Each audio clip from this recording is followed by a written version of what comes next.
going to start getting ready here. Jim, roll camera. What's that? Telling Jim to roll camera.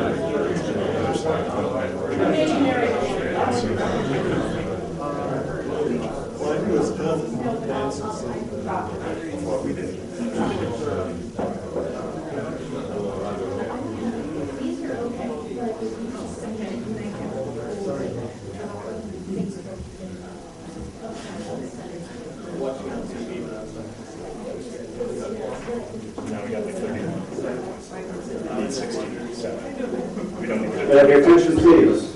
If you would please take your seats, we'll get the convention started.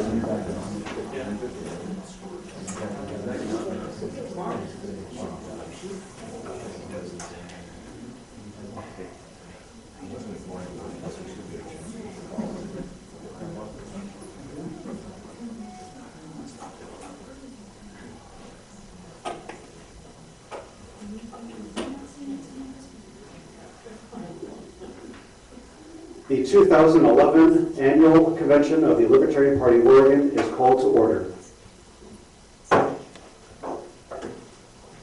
The first order of business is the report from the Credentials Committee.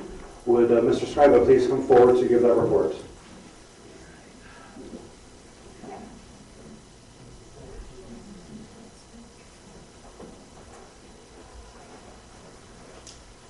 Okay, first I want to say I'm encouraged by the turnout. And more importantly by the energy in the room. That was very, very nice to see. So today we have 137 members, 31 of which are in attendance. Quorum is 68. I do want to have a couple other comments before I relinquish the microphone. We sent out a mailer. According to my records, we have 11 bad addresses with lifetime members. 57 did receive notice. Out of our 137 members, 14 were not notified, and a few of them I believe are here today, so I apologize. I take responsibility for that in the interest of full transparency.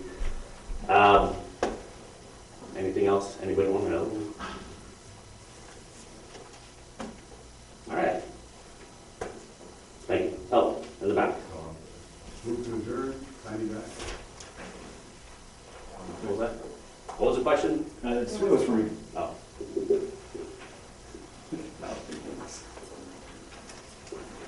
Thank you for the report, Mr. Secretary. The chair recognizes Mr. Wagner.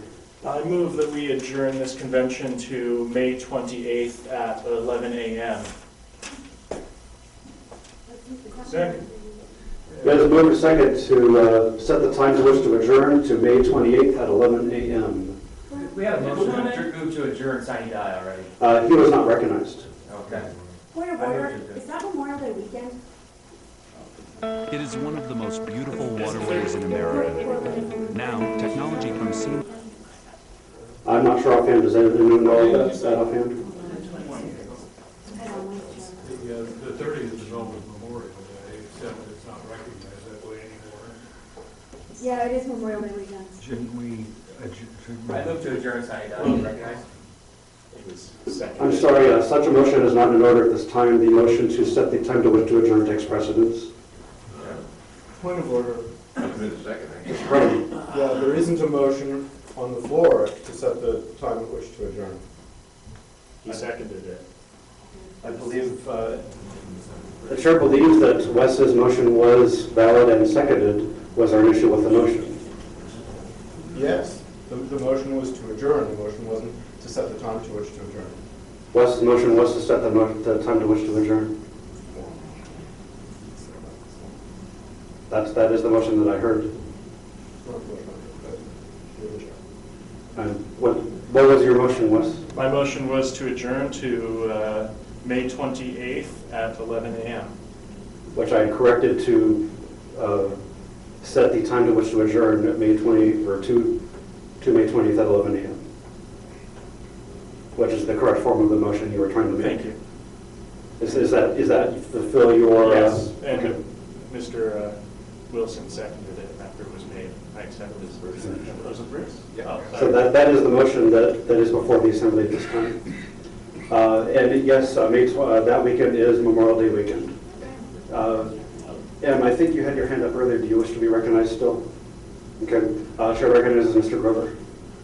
I move to amend the motion to be May 19th, which is the weekend before Memorial Day weekend. That's a Thursday. 21st.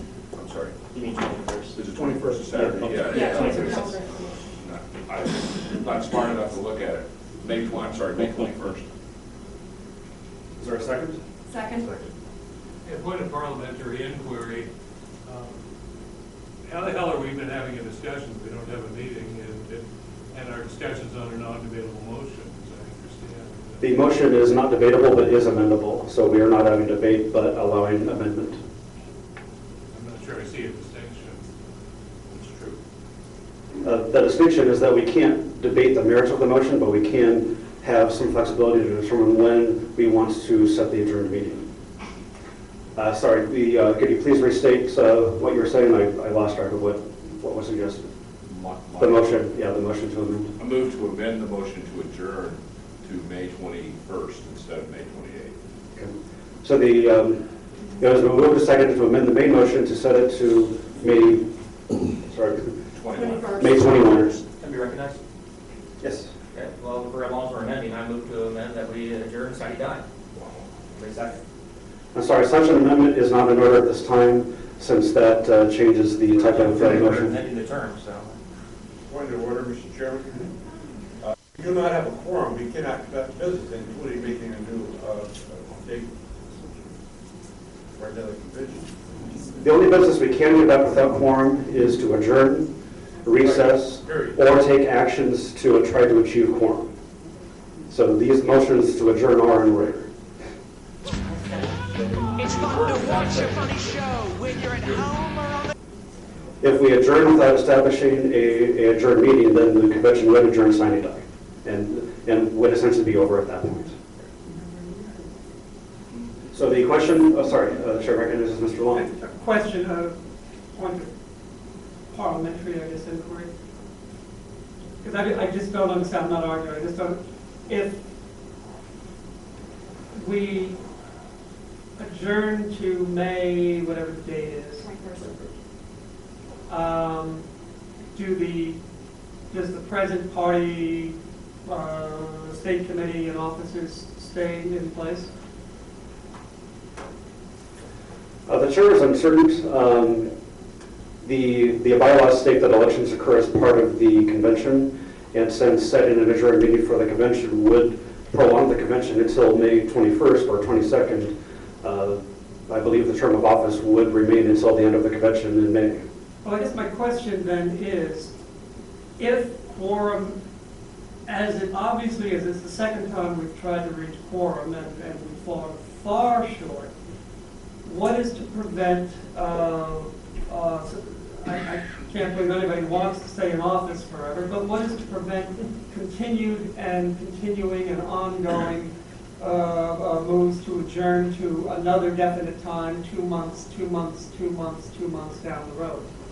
I'd have to confer with the parliamentarian, but I don't believe we can simply extend the meeting indefinitely, or extend the convention indefinitely.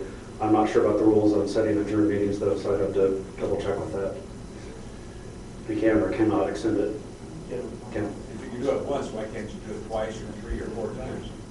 Well, I know that Robert's Rules of Order has something about things that extend over the period of a quarterly interval, so I was wondering if that might be a limit, but apparently it is not.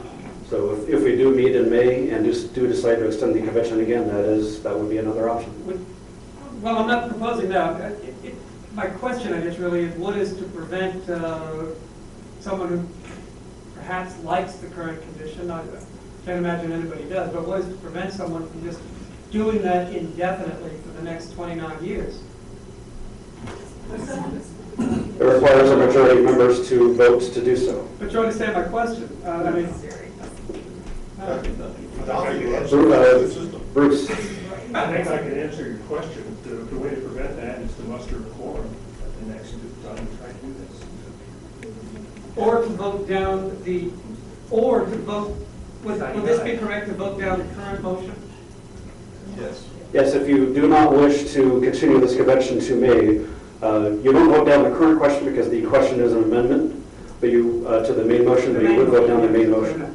If that is voted down, and then we would, and there is no further motion to try to prolong the meeting, then we would end the convention today. Thank you. So the question is on the amendment to the main motion. The main motion is to set an adjourned meeting on May 22nd at 11 a.m. The amendment that you have to decide on right now is to amend the main motion to May 21st. All those in favor of the amendment to the main motion, please say aye. Aye. All those opposed, please say no. No. The ayes have it, and the motion is adopted. The question before the Assembly is now the motion to set an adjourned meeting on May 21st at 11 a.m. All those in favor, please say aye. Aye.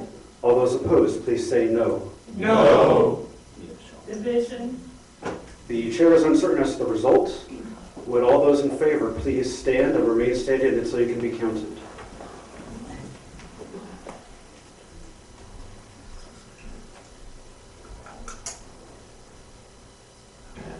Please be seated. Oh, sorry, okay, thank you. Please be seated.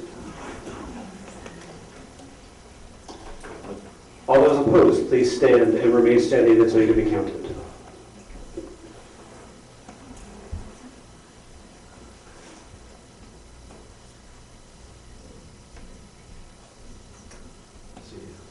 Please remain standing for another count.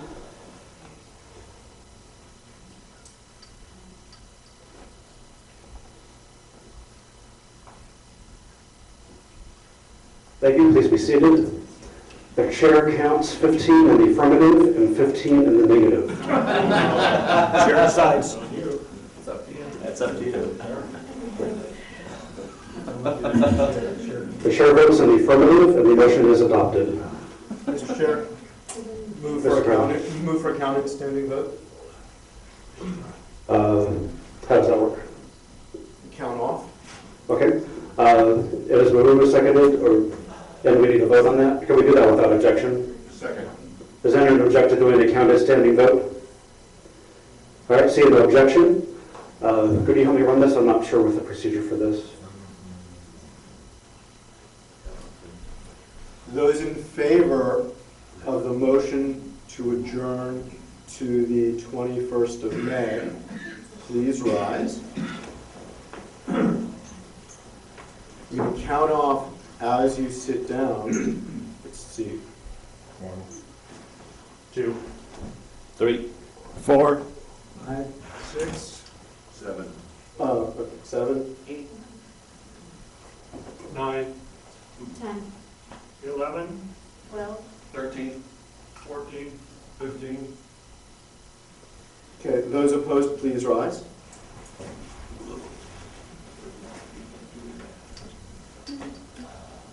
One, 2, 3, 4, 5, 6, 7. 8, 9, 11, 12. 13. 14. So, yeah, 15 to 14 seems to be. Okay, with the new count, the vote is 15 in the affirmative and 14 in the negative. The ayes have it, and the motion is adopted. Is there any further new business? Chair recognizes Mr. Wagner. I move to set the place for adjournment to be this location unless it is not available, otherwise someplace in the Portland area with notice to be sent if the location is changed. Second. It has been moved and seconded to set the location of the adjourned meeting at this location unless this location is not available, at which point a location will be set in the Portland area with notice given. Is there any, is this available? Okay. All right, ready for the question? All those in favor of the motion just stated, please say aye. Aye. All those opposed, please say no. No. The ayes have it, and the motion is adopted. Mr. Carter. Motion to adjourn. Second. It has been moved to adjourn. All those in favor of adjourning, Wait a please. second, wait a second, this is, I don't know, this is, to me, seems absolutely insane. I mean, For what reason do you address the chair? point of ridiculousness. That's never stopped anyone in this We want party. to do something, to change the political system. We're here, and because of fighting and bickering, and because of some nonsense requirement that people show up and say you don't conform, and we're Mr. Tragosian, this is going to go on forever. Yes. And the party's eventually not going to do anything. We're not doing the important business that we should be doing. Thank you. thank you, Mr. Tragosian. Thank you. All those in favor of adjourning, please say aye. Aye. All those opposed, please say no. No. The ayes have it. The motion is adopted. The meeting is adjourned. Excuse me, I would like to make a statement. I'm not a member of the Libertarian Party of Oregon. Give them the front of the room. Come in front of the room. Everybody sit down. I mean, we got the room for the Jeff. whole day, so anyone who wants to talk about anything, I'm more than happy to listen.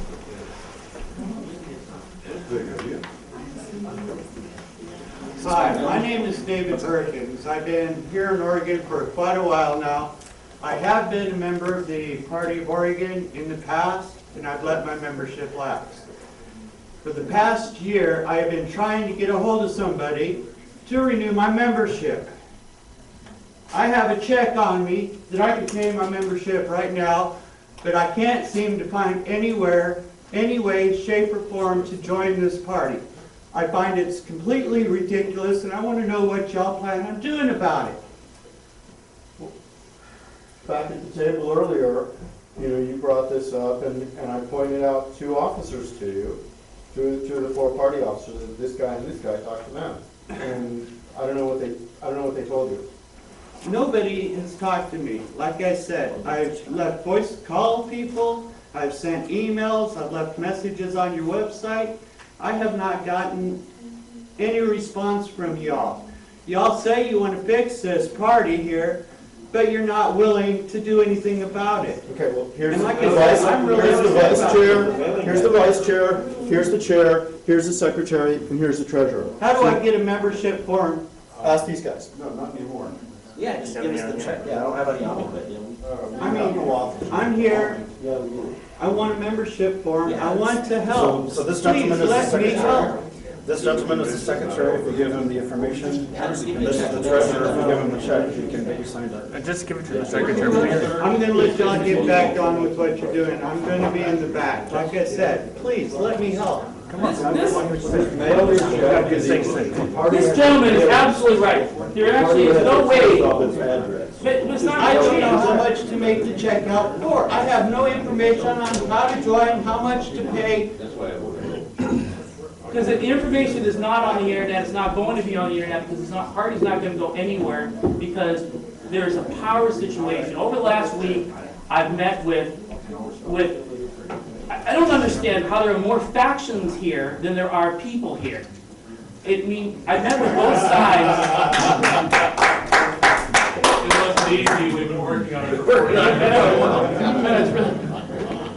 I met with, I've talked to both sides in the last week, and I'm listening to them, and people don't even know what the issues are anymore.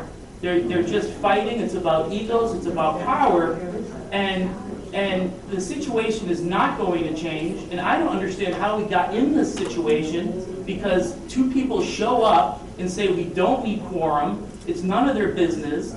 We have work to do. This is not the business that we should be involved in. We need to be recruiting candidates, running for office, doing fundraising, expanding our message. This is the business that we should be conducting. This is nonsense, people. We didn't have this quorum problem until one of the factions decided to make a democracy out of the party. It is what it is. One of the bylaws amendment. What we have now is mob rule, not a party. That was the result of a careless bylaw amendment that subjected us to this set of rules. What careless bylaw amendment? Very careless. Very good. Which one? 2009. We need to decide what are our priorities. Is our priority making sure that our bylaws and our Constitution and Robert's rules are perfect? Or is our priorities or our priority is expanding the message of freedom and liberty in the country. We have to fundamentally understand what we're doing, because if this party dies, people can look and say, oh, the party's dead, but they had really good bylaws, and their minutes were perfect, but the party doesn't exist. It doesn't matter the party exists, because the Constitution and the bylaws were perfect all the time. And that's, there you go. Well, congratulations, everybody. You followed the bylaws and Robert's rules 100%. Congratulations. Do we get a badge for that? Yeah, I'll give you one. I'd like a medal for following Robert's rules. You know what, you guys? Stop laughing at me. We're all here. Chris, you don't get the gavel. We're all here arguing about rules. What are we going to do about it? We can argue or we can do something. Those are our choices. We can either look at each other and go blah, blah, blah, blah, blah, or we can actually figure out how the hell we're going to solve the problem. Those are the options we have. So which one are we going to take? Chris, why don't you tell us about 2009 and what happened? You know, Mark, all I know is, Mark, excuse me. No, excuse me. We have a problem, let's figure out how to solve it. What happened in 2009? We adopted bylaws. Yeah, we did. Were all of them right? No, they weren't. Did we make mistakes? Yes, we did. Now let's fix it. We can either blame everybody or we can fix it. Those are our choices. Let's change form. I've served as the parliamentarian of the National Libertarian Party. I've served as parliamentarian at state party conventions in more than half of our 50 states. I've read the bylaws of about 47 or 48 of our state parties. And it's my opinion that the LPO has the worst written bylaws of any libertarian party. They have organized us over the last at least a decade into a circular firing squad. Are the bylaws our only problem? No, they're not. We have personality problems as well. We have people who want to be a big fish in a small pond. But many other organizations have that. Bylaws are not the only thing, that's a problem. They can't fix all our problems. But our bylaws are organized to the greatest extent possible to make us a circular firing squad. And we should fix that. We should have bylaws that minimize the incentives for infighting, that minimize the opportunities for infighting, and help us to focus externally on being a political party that actually makes a difference for freedom in the world. I seem to remember a convention that we tried to do that with. I'm willing to work with anyone who wants to do that. But first we have to address the quorum requirement. And I've heard people say 4 or 5 different versions of where the quorum requirement problem comes from. I don't want to be on camera. People say it was in the 2009 convention. People say it was in the 2007 convention. And I'm just trying to understand what is the source of the quorum problem? I was not present at and do not remember exactly the date of the special convention at which the party moved from a convention of delegates to an assembly of members. So in doing that, hold on. The quorum issue was either overlooked or deliberately screwed up. I have no information and no way to judge whether it was a mistake or... My question is mechanical. What paragraph are we relying on in the bylaws? I don't have a copy of the bylaws in front of me. It's the paragraph which says who can vote at a state business convention. That's where the problem is. Incorrect. Are you referring to paragraph in Article 10, paragraph 3A, that says all delegates must be an LPO member in current standing 30 days before convention? That apparently reportedly was adopted on December 29th, 2007.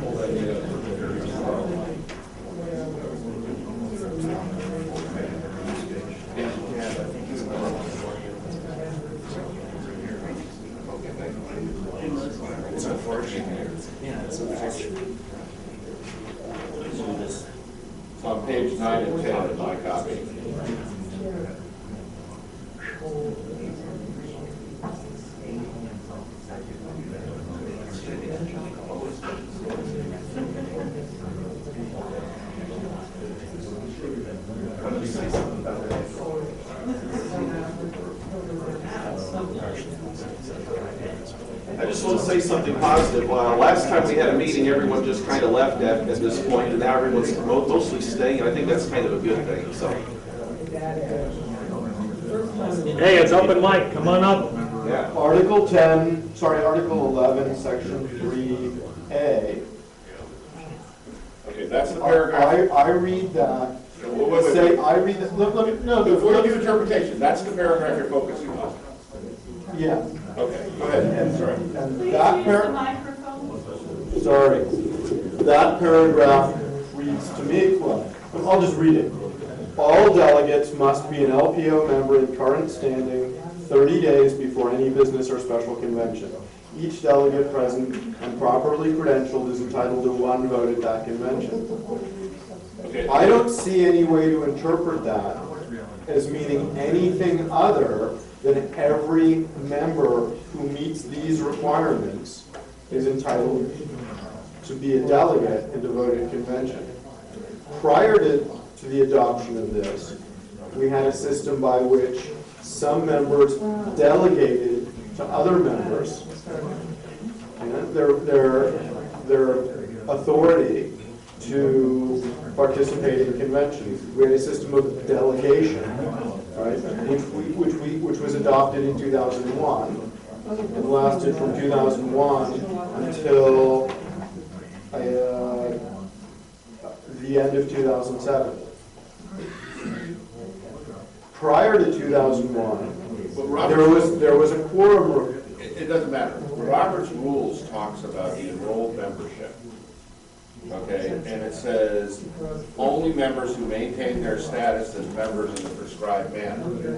Now, the prescribed manner of maintaining your status as a member is provided in the same bylaws in the membership provision in section 3, Article 3, section 2, that says you pay dues to maintain your membership. I would interpret that as saying that the people who are counted for the purposes of the quorum under Robert's Rules are the people who pay dues, at least as long as the organization has dues, which it has had for the past at least 6-7 months. And we don't count lifetime members, even though they're entitled, they may be entitled to vote at the convention, they're not counted for the purpose of a quorum. So then our quorum requirement is 35 or something close to that instead of 75. I would disagree. The quorum requirement is based on the members eligible to participate. That's not what Robert's Rules says. Sure, go ahead and read me the passage that... The passage from Robert's Rules says, the number of members, let's see. In the absence of such a provision in the society or assembly whose real membership can accurately be determined, question, that is a body having an enrolled membership composed only of persons who maintain their status as members in the prescribed manner. The quorum is a majority of the entire membership. Right. And certainly the life members maintain their membership in the manner prescribed for life members. No, there is nothing in the bylaws about life membership. You can't. The Judicial Committee ruled on that. I don't personally think that the Judicial Committee ruled correctly in a legalistically correct way. I think they ruled correctly in a moral way, right? And I'm very sympathetic to the decision they made. But as long as the Judicial Committee has ruled that the life members are in fact members and have in fact satisfied the requirements for membership, then they're counted for quorum. No, but the question isn't what the Judicial Committee said about the status of life members. The question is, the people who authored the bylaws, what was their intention? Their intention, yes. Intention is not relevant. Intention is completely relevant. Intention is all that's relevant. You have to. That's all that's relevant is an intention. You have to interpret. So you have all we have is we have what was written. We have the actual text. We have to go by the text. I mean, it's like saying, with the Constitution, with the Constitution of the United The law States? in Do a you want to sentence says say, what it do you means. want to say, oh, you know, the Second Amendment says the right to bear arms shall not be infringed. Oh, but that wasn't really their intention. Wait, Right? stop. You don't get to- Go back. You have to interpret the document as a whole. Okay, the people who wrote that paragraph that you're interpreting, it doesn't say what the quorum is. You're interpreting the paragraph, wrote it in the context of the membership paragraph, which prescribes the terms for membership. And that is that you pay dues. Okay, so it's only dues-paying members that are counted for the purpose of Roberts. And lifetime members have paid their dues. That's how they became lifetime No, members. there's no, They paid lifetime dues. there's no lifetime membership recognized. What you're saying It was is, recognized by the Judicial Committee. They're the final body of authority on these questions. Unless a convention overrules them, but that would require a quorum. And three-quarter vote. Yeah. I'm not disenfranchising them. I'm interpreting. They need to be present to vote. No, they can, yeah, they need to be present to vote. I've been one of them. If they have to be here to vote, then they're part of the quorum. No, stop. If they're present, if they don't count towards quorum, they're not present. Quorum is how many that are here, how many have to be here. Has nothing to do with how many are. Quorum is a requirement of how many people must be here. Got nothing to do with it. I fought with my dad as a lifetime member, 3.5 years. I'm not saying this is a lifetime member. I'm saying that this document. And my pocket monster can be the next one. So, yes. But maybe somehow, actually, I don't think this was on the way.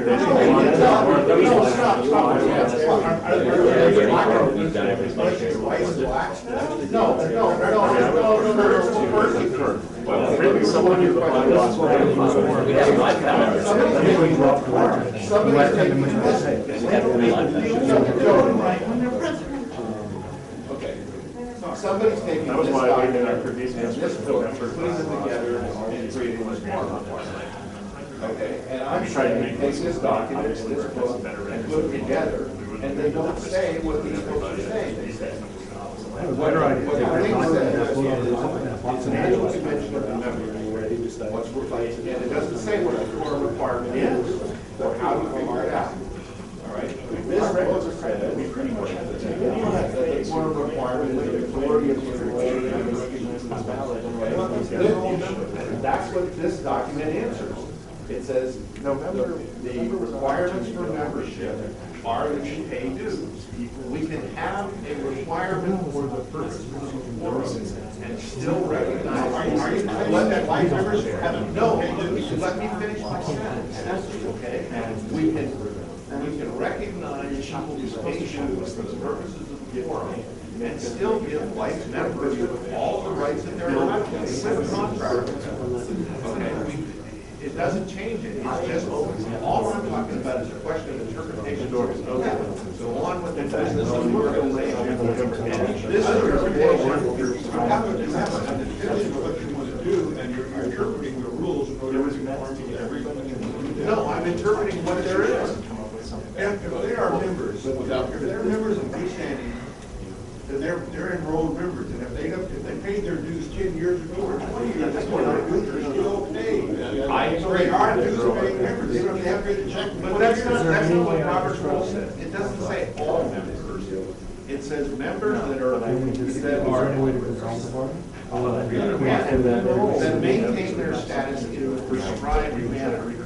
The prescribed manner is paying dues. That's right. And they're paying their dues in advance, so you're forward. There's no way out of it. We have 11 people who have no issues.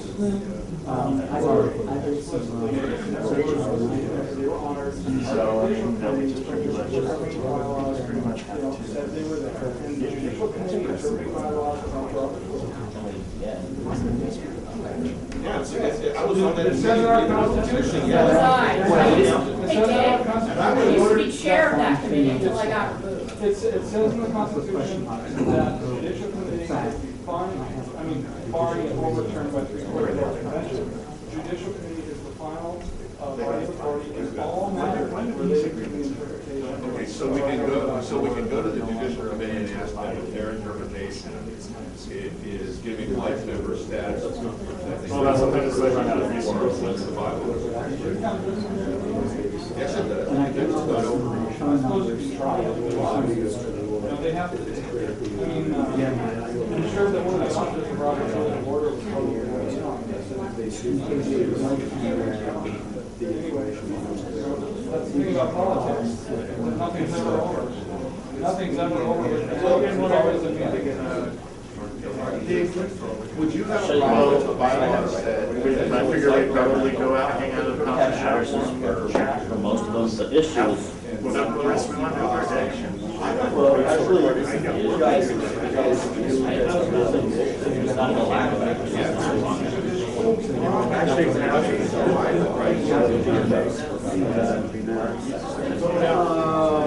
actually, I guess you're right. Well, sort of just There's also, we're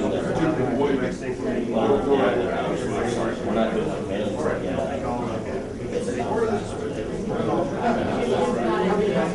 That would be We got one word.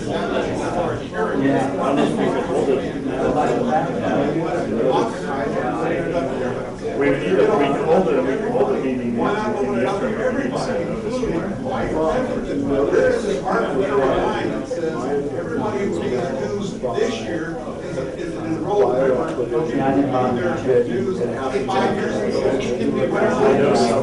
I know some people that show up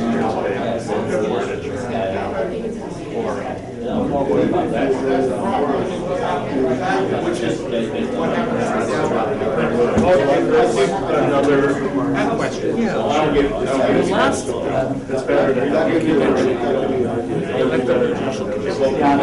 actually, yes, a lot of when we held the meeting. That was the one that was considered what guys showed up, the national showed up and said, that was a special convention where we tried to fix the problem. National came and showed us this time. That was because and it said that we were going to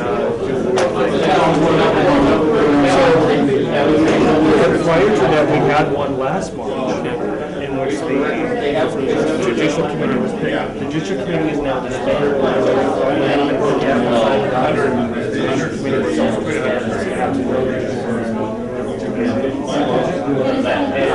Us officers are now discussing how to get out. I don't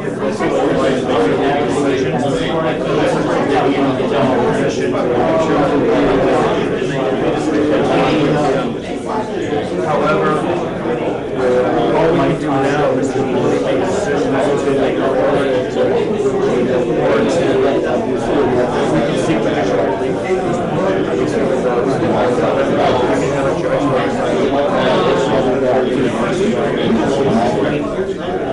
The problem is that you have the majority people which is fine. So we can do that. Actually,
right now, I hate the part of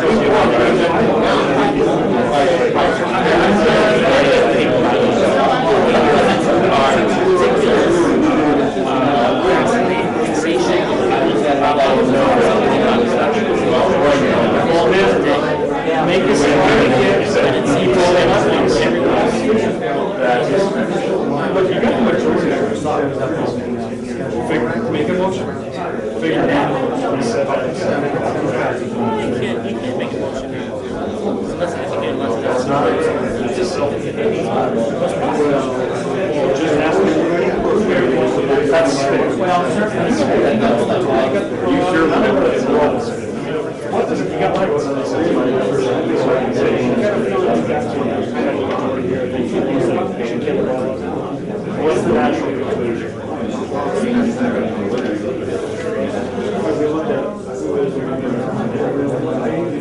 I can't stand this either.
Very good job. So I guess, as chair of the party, I wanted to take a few moments to thank everyone for showing up here.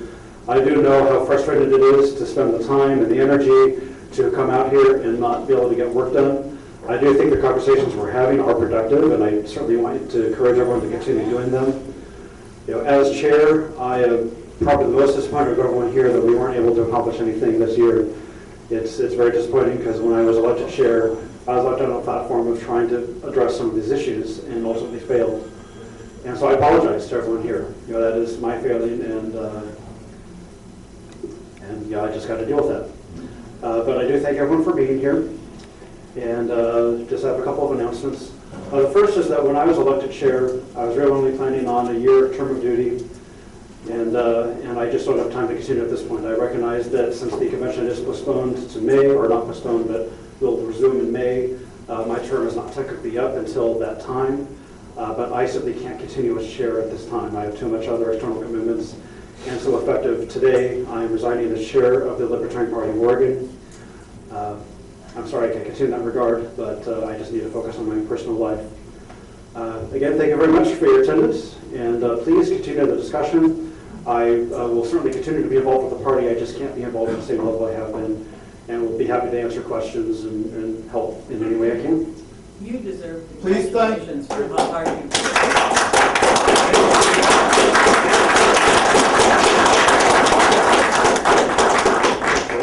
Please, everyone, thank Jeff for his service. He's really done a good job as his chair. Under the worst conditions possible. Any questions I can answer at this time? Joe Tabor? Yeah, Jeff, I also wanted to say thank you for your fairness. As a chair, I've seen you just meticulously go through everything, and you didn't make any decisions on pragmatism. It was all on process, and it was all on good moral grounds, and I do appreciate that strength you brought to us. Yes, absolutely. Yeah,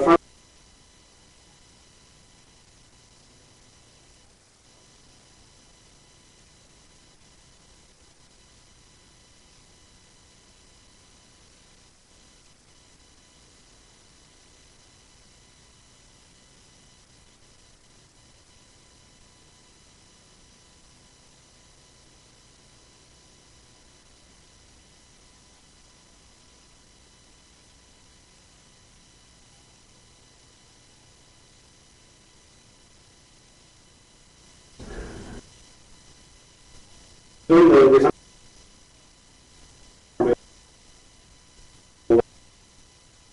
if that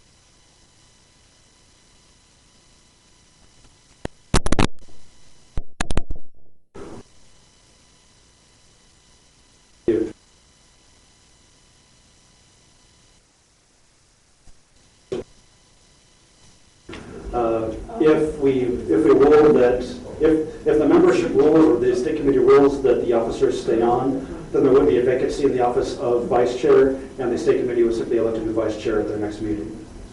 So this transition is effective now?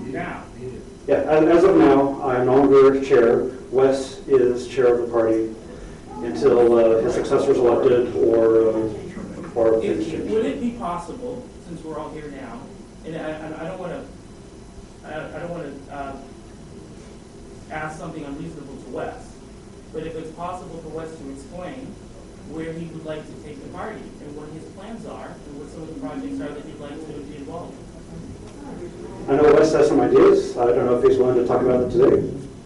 I'll at least discuss my general principles. Could you go to the mic, Wes, so we I can hear am. you? I shall, if you want. I don't know, probably there's some continuity here. People probably remember when I stepped in as chairperson a while back. I did make every attempt to be meticulous about process, procedure, and be fair during that period of time. Obviously, everyone knows I've got very strong political opinions about where things in this party should go. But I think that the biggest problem this party has had for an extremely long period of time is that nobody is willing to negotiate. Nobody's willing to actually come to a table and speak with each other and work out their differences. And it is always about trying to win a vote, get that 50% plus one, and get their agenda through hell or high water, no matter what, and they don't actually want to build consent or consensus. I hear people say things like, oh, when we made this a democracy, this became a horrible party. You know, yes, you did, Mr. Terry. And you know what? This isn't a democracy in the sense that the mob has all the power, but the mob should all have the right to say no. That's consent. That is the difference between a subject and a citizen, and it always will be. And that is what I've always strived to put the power in this party, is to give the membership the right to say no if something is objectionable, and to leave in the hands of their representatives as little authority as possible, leaving it to the members and the individuals to do so in their own as they please. That's always been my agenda. That it will continue to be my agenda and what I'll advocate for. But realizing that maybe more than a third of this party doesn't believe that the individual members should actually be regarded that way, we need to still negotiate as to what level of government we're going to consider appropriate. And until people are willing to come to the table, no one will ever get the 2/3.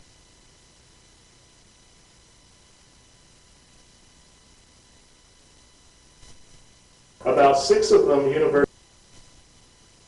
hate another one. And amongst the, which are kind of the more moderate factions, they all just wish we could. And you know what? We're not going to be able to do that until we at least agree on one thing: who we are, here for.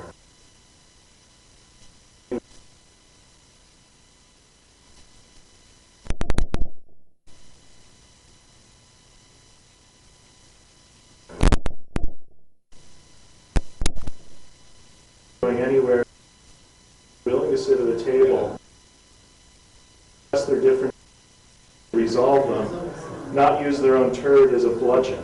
So that's just the way it is. I'm sorry if that might be a little indelicate, but that's what the way things have been for nearly a decade and a half. They were that way before I got here, and we need to set that aside and realize that the person in this party who has the ultimate authority and responsibility is the individual. And I'm sorry that that's not painfully obvious, but we need to get there.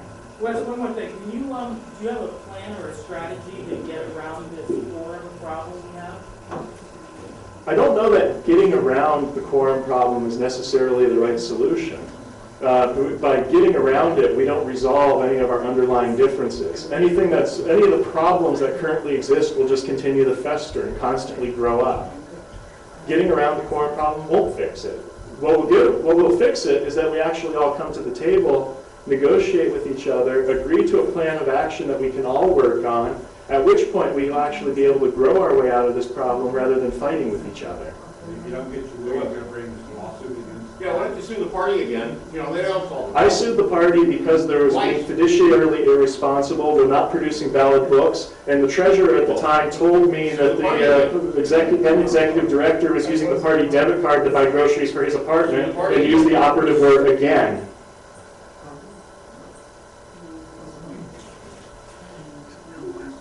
So if you want to bring these things up, I will be more than willing to relate what actually happened. For suing the party, in my opinion.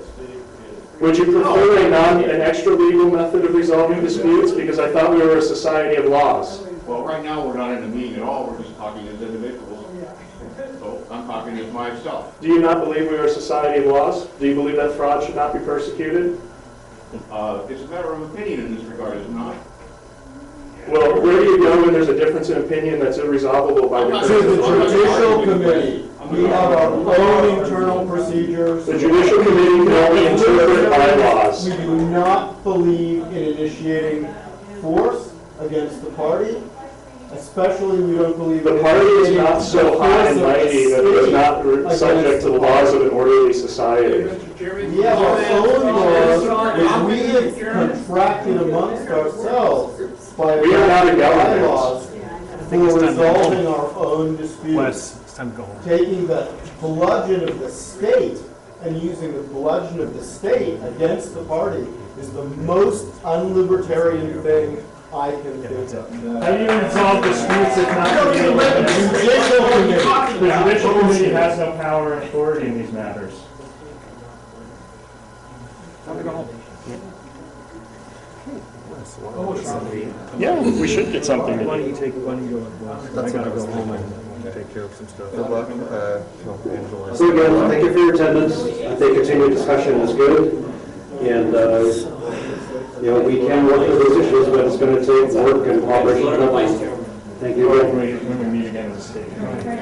Absolutely. Simply put,